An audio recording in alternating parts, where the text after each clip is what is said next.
حضور کے شہر کی بلی جان کے نا خود کھانا بعد میں کھاتا، اسے پہلے کھلاتا. تو وہ کہتے ہیں کہ جس وقت میں کھانا کھانے لگتا بلی آ کے پاس بیٹھ جاتی تھی. تو مدینہ پاک میں میرے 3 دن رہ گئے تھے اور تیسرے دن میں نے واپس وطن آنا تھا انڈیا، امرتسر میں.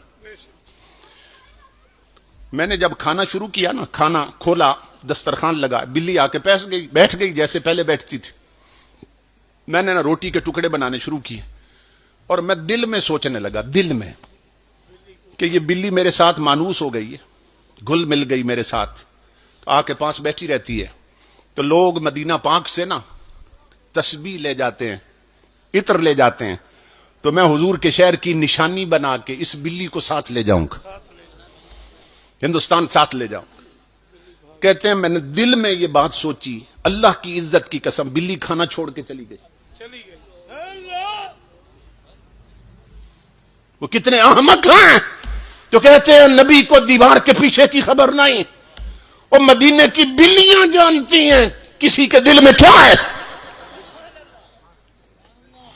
بلی کھانا چھوڑ کے چلی گئی. کہتے ہیں مجھے نہیں سمجھ آئی بلی کیوں چلی گئی. خیر مسجد میں اذان ہوئی، میں نماز پڑھنے گیا تو میرا معمول تھا کہ جب نماز پڑھتا نا مسجد نبوی میں تو حضور کی جالیوں پہ سلام پیش کر کے پھر ہوٹل پہ آتا تھا. تو کہتے ہیں جب میں نماز پڑھ کے جالیوں پہ سلام پڑھنے گیا تو بلی جالیوں کے پاس بیٹھی تھی.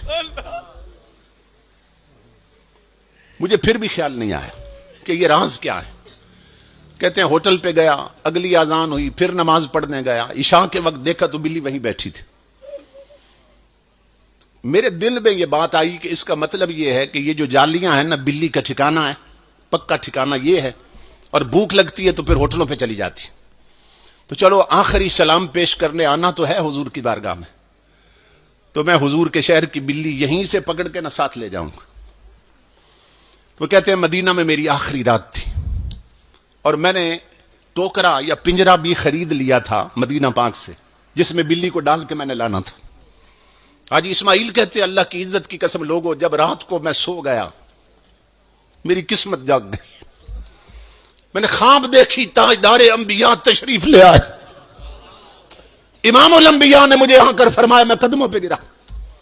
میں نے عرض کی اللہ کے حبیب بڑا کرم کر دیا، مجھے اپنا دیدار عطا کر دیا. امام الانبیاء نے فرمایا حاجی اسماعیل تو اس قابل نہیں تھا تجھے دیدار کرایا جاتا مگر مجھے آنا پڑا.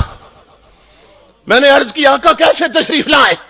امام الانبیاء نے فرمایا حاجی اسماعیل خود جا سکتے ہو، میرے مدینے کی بلی نہیں لے جا سکتے ہو. میں قدموں پہ گرا. میں نے عرض کی اللہ کے حبیب میں نے کسی کو ذکر نہیں کیا، کسی کو بتایا تک نہیں کہ میں بلی لے جا رہا ہوں، آپ کو کیسے پتا چلا؟ امام الانبیاء نے فرمایا حاجی اسماعیل آج کی بات نہیں، 3 دن ہو گئے وہ میری جالیوں کے پاس لپٹ کے رو رہی ہے اور عرض کر رہی ہے مدینے والے مجھے تیرے شہر سے جدا کر رہا ہے، مجھے مدینے سے دور لے جا رہا ہے. اے تاجدار کائنات مجھے بھوکا رہنا منظور ہے مگر مدینے کی جدائی قبول نہیں. اور جس نبی سے بلیاں محبت کریں، ہرنیاں محبت کریں، بکریاں محبت کریں، انسان مدینے کی جدائی میں نہ تڑپے، اس کی آنکھوں کے پیمانے نہ چھلکیں تو وہ جانوروں سے بھی بدتر ہے. امام الانبیاء کے غلاموں، وہ بلی گویا کہہ رہی تھی یہاں ذکر صلی اللہ میں تے بہویں، یہاں ذکر صلی اللہ میں تے بہویں، میں بیمار ہاں اے دبا میں تے بہویں، اے نعمت دی میں کو ضرورت نہیں کہیں، مدینے دی مٹھڑی ہوا میں تے بہویں. تو تاجدار کائنات آج بھی اپنی امت کی طرف دیکھ رہے ہیں، ان کا فیضان بند نہیں ہوا، گنبد خضرا کا فیض رکا نہیں ہے. امام الانبیاء کے غلاموں ہماری ڈوریاں کچی ہو گئیں، ہمارے تعلق مدینے سے کچے ہو گئے، اس لیے اپنے تعلق پکے کرو. یہ پکے کیسے ہوں گے؟ دیکھو نا جو پتنگ اڑاتے ہیں نا، پتنگ بازی کرتے ہیں، آپ جانتے ہیں کہ وہ پھر ایک دوسرے کی گڈی کاٹنے کی کوشش کرتے ہیں. تو کس کی گڈی کٹتی ہے؟ جس کی ڈور کچی ہوتی ہے. اور جس کی ڈور پکی ہوتی ہے نا اس کی گڈی اڑتی رہتی ہے، اس کو کوئی نہیں کاٹ سکتا۔ اور آپ جانتے ہیں کہ کچی ڈور پکی کیسے ہوتی ہے؟ وہ کچا دھاگا ہوتا ہے، اس کو کیا کرتے ہیں، کچ پیس کر نا اوپر رگڑتے ہیں، تو وہ کچی ڈور اندر سے باہر تک زخم کھاتی ہے۔ جب رگڑے کھاتی ہے نا اور زخمی ہوتی ہے تو نتیجہ یہ نکلتا ہے وہ کچی پھر پکی ہو جاتی۔ تو اس لیے امام الانبیاء کے غلاموں، سجدوں کے رگڑے کھاؤ تاکہ مدینے کی کچی ڈور پکی ہو جائے۔ یہ ٹچ موبائل چھوڑو ہاتھوں میں اور جیب میں سورہ یاسین رکھو تاکہ کچی ڈوریں پکی ہو جائیں۔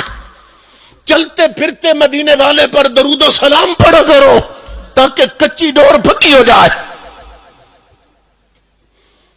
تو موت مٹانے نہیں آتی، یہ تاجدار کائنات سے ملانے آتی ہے، یہ اللہ رب العزت کا قرب دینے آتی ہے۔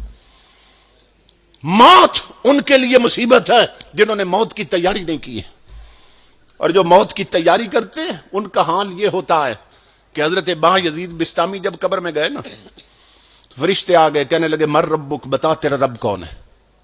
تو آپ پکار اٹھے، من انتما، پہلے یہ بتاؤ تم کون ہو؟ فرمایا پہلے یہ بتاؤ تم کون ہو؟ تو کہنے لگے جی ہم فرشتے، ہماری ڈیوٹی ہے جب کوئی قبر میں آئے تو ہم آ کے سوال کرتے ہیں